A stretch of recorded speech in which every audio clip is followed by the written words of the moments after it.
काली shirt पहने हुए लड़का, आंखों में काजल, माथे पर अलग तरह का टीका, कंधे पर पंछा या कहें गमछा और एक नाम दुर्लभ कश्यप। फेसबुक पर तलाशेंगे तो इस नाम के कई अकाउंट्स, पेज और ग्रुप सामने आ जाएंगे। लेकिन सबसे जरूरी बात, दुर्लभ कश्यप नाम का यह लड़का जो अब दुनिया में नहीं है, गैंगवॉर में मारा जा चुका है। मरने के बाद उसकी इतनी फैन फॉलोइंग क्यों? उज्जैन के रहने वाले दुर्लभ का नाम चल जाने के पीछे का किस्सा क्या है? एक एक कर सारे पन्नों को पलटते हैं। साल 2018 की बात है। 2 महीने बाद मध्य प्रदेश में विधानसभा चुनाव थे। उज्जैन के तत्कालीन एसपी सचिन अतुलकर एक प्रेस कॉन्फ्रेंस कर रहे थे। सचिन अतुलकर जो अपनी तस्वीरों और फिटनेस के चलते सोशल मीडिया पर खुद भी आए दिन वायरल होते रहते हैं, लेकिन वो किसी और के वायरल होने का दिन था। दुर्लभ और उसके कुछ साथियों की मीडिया के सामने परेड कराई गई। सचिन अतुलकर की कोशिश थी कि चुनाव से पहले पेशेवर अपराधियों को नियंत्रण में कर लिया जाए। उस वक्त दुर्लभ 18 साल का भी नहीं था। मीडिया वाले उसके चेहरे से अनजान थे। प्रेस कॉन्फ्रेंस में से एक पत्रकार ने सवाल किया कि इन लड़कों में से दुर्लभ कौन है? अतुलकर का जवाब आया, वो खुद हाथ उठाकर जवाब देगा। फिर फटी शर्ट वाले दुर्लभ ने बहुत अलग अंदाज में अपना हाथ ऊपर उठाया। यह वीडियो सोशल मीडिया पर वायरल हो गया। यह वक्त वही था जिसके साथ दुर्लभ सोशल मीडिया पर लोगों के बीच पहचान हासिल करने में सफल हो गया। दुर्लभ और उसकी गैंग के साथियों को राष्ट्रीय सुरक्षा कानून यानी एनएसए के तहत सूबे की अलग अलग जेलों में भेज दिया गया। दुर्लभ शुरुआत में जबलपुर जेल भेजा गया। उस वक्त वह नाबालिग था। बालिग होने में कुछ महीनों का वक्त बचा था। दुर्लभ ने इस बात का फायदा उठाया। पुलिस एक्शन के खिलाफ जबलपुर हाईकोर्ट में अपील कर दी। अप्रैल 2019 में हाईकोर्ट ने दुर्लभ के पक्ष में फैसला देते हुए उसे बाल सुधार गृह भेजने का आदेश दिया। 2019 की बात है। विशेष सुधार गृह से निकलकर दुर्लभ और उसके कुछ दोस्तों ने इंदौर में एक फ्लैट किराए पर ले लिया। दुर्लभ का एक दोस्त था, नाम था राजदीप मंडलोई। उसके मुताबिक इस बार दुर्लभ काफी बदल चुका था। वह नशा करना लगभग बंद कर चुका था, अपना बिजनेस शुरू करने की प्लानिंग कर रहा था। लेकिन कुछ महीनों बाद लॉकडाउन लग गया। फिर सभी को उज्जैन लौटना पड़ा। सितंबर 2020 लॉकडाउन खुल चुका था। नाइट कर्फ्यू जारी था। इसी महीने की 6-7 तारीख को दुर्लभ ने अपने साथियों को अपने घर खाने पर बुलाया था। खाने पीने के बीच उसके दोस्तों की सिगरेट खत्म हो गई। रात में चलने वाले चाय के ठीहे भी बंद हो चुके थे। इसी बीच दुर्लभ का एक दोस्त बोला कि मैं हेलावाड़ी इलाके से आ रहा हूँ, वहाँ एक चाय की दुकान रात भर खुली रहती है। बस दुर्लभ और उसके साथी बाइक पर सवार होकर हेलावाड़ी पहुंच गए।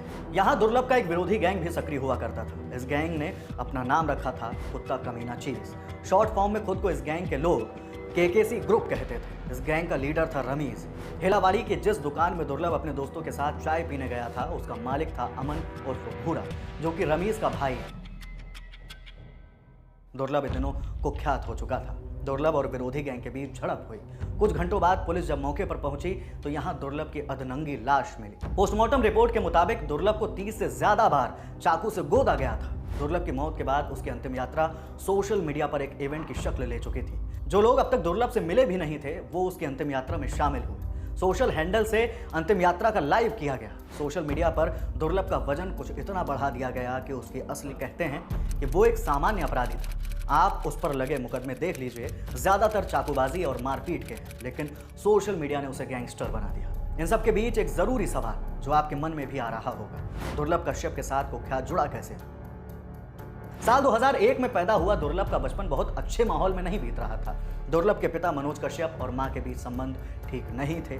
माँ बाप दोनों एक दूसरे से अलग रहते थे। दुर्लभ अपनी मां के साथ रहता। उज्जैन के एक नामी स्कूल में पढ़ रहा दुर्लभ 10वीं तक आते आते नई राह की खोज में जुटने लगा था। नतीजा यह हुआ कि उसका पढ़ाई में मन नहीं लगता। 10वीं में वह फेल हो गया। साल 2016 उज्जैन में सिंहस्थ का साल था।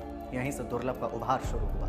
उज्जैन के फ्रीगंज से हर साल 26 जनवरी को दोपहिया वाहन रैली निकाली जाती है। दुर्लभ भी इस रैली में शामिल हुआ था। डीजे, खाने पीने का इंतजाम की जिम्मेदारी दुर्लभ पर थी। गणतंत्र दिवस की शुभकामना वाले पोस्टर भी छपवाए गए थे, जिसमें दुर्लभ की फोटो थी। पॉपुलैरिटी के बीच एक सनक जिंदा हो रही थी, स्थानीय बदमाशों में अलग दिखने की। दुर्लभ ने हर छोटे बड़े बदमाश से मेलजोल बढ़ाना शुरू कर दिया था। मुलाकात हुई हेमंत और बोखला से।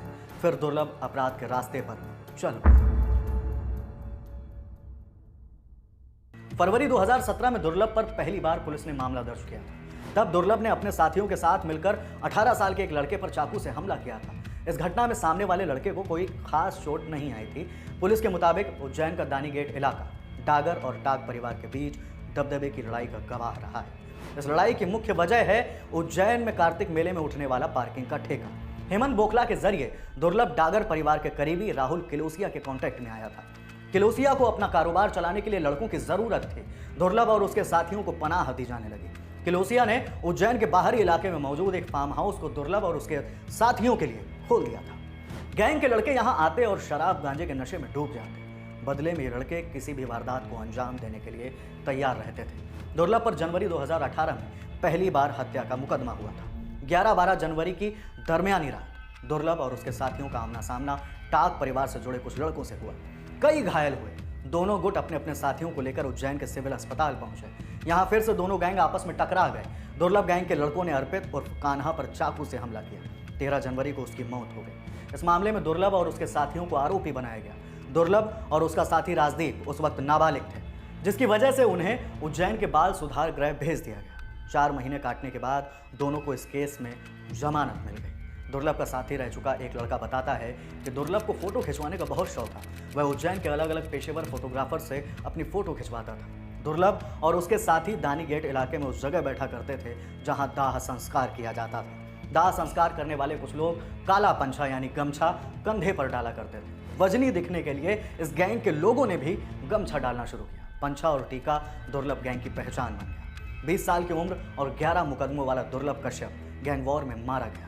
क्या वाकई वो मर चुका है या कहीं जिंदा है?